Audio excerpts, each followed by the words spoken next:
కృప మీ మీద అంత పని చేయగలదు, అంత పని చేస్తుంది కాబట్టి మీరు అంత కృపను కూడా ఏం చేయాలి? పొందుకోవాలి.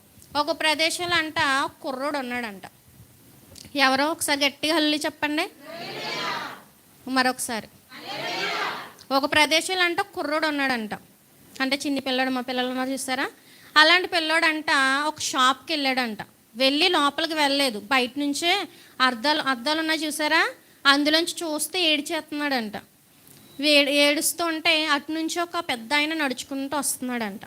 వచ్చి ఆ కుర్రోడిని చూశాడంట. ఎందుకు కుర్రోడు ఇలాగ ఏడుతున్నారు అని చెప్పి ఆలోచించి ఆ కుర్రోడి మీద చెయ్యి వేసి చక్కగా లోపల తీసుకెళ్ళాడంట. ఆ షాప్లోకి తీసుకెళ్ళి అక్కడ ఒక షూ ఉందంట, ఆ షూ కొని కుర్రోడికి ఇచ్చాడంట. ఇచ్చిన వెంటనే ఆ కుర్రోడు చాలా హ్యాపీగా ఫీల్ అయ్యాడంట. అప్పటి వరకు ఏడిచాడు దేనికోసం? ఆ షూ కోసం. ఆ కుర్రోడికి ఆ షూ కావాలంట, కానీ కొనుక్కోవడానికి అమౌంట్ తన దగ్గర డబ్బులు లేవు.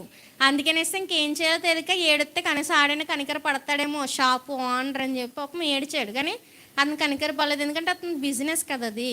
కానీ ఈ పెద్ద ఆయన కనికరపడి ఆ కుర్రోడి మీద ఆ షూ కొని అంటే కుర్రోడికి ఇచ్చాడంట. ఇచ్చిన వెంటనే ఆ కుర్రోడు ఆ షూ తీసుకొని, అంకుల్ దేవుడు అంటే మీరేనా అని అన్నాడంట. అంటే దేవుడు అంటే నేను కాదు బాబు, నేను కూడా నీకులా ఒక మనిషినే, కానీ దేవుని కృప వల్ల నేను ఇది కొనగలిగాను నీకు అన్నాడంట. అదేంటి అసలు కృప అంటే ఏంటి అన్నాడంట కుర్రోడు.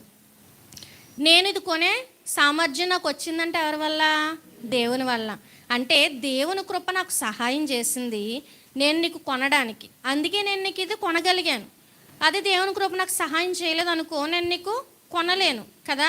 అలాగే నీవు కూడా నేను నీకు ఎలా సహాయం చేశానో అలాగే దేవుని కృప నీకు కూడా సహాయం చేసేటప్పుడు అవసరమైన వాళ్ళకి నువ్వేం చేయాలి?